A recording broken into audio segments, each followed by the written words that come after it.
Na današnji dan 1947. godine rođen je britanski pijanist, skladatelj, tekstopisac, pjevač, glumac i glazbeni producent Elton John.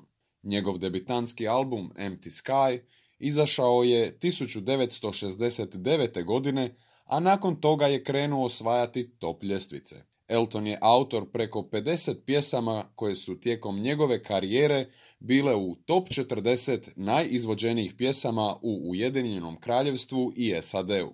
Kroz karijeru je prodao više od 300 milijuna ploča. Pisao je i glazbu za mjuzikle i filmove, a surađivao je i s brojnim popularnim glazbenicima.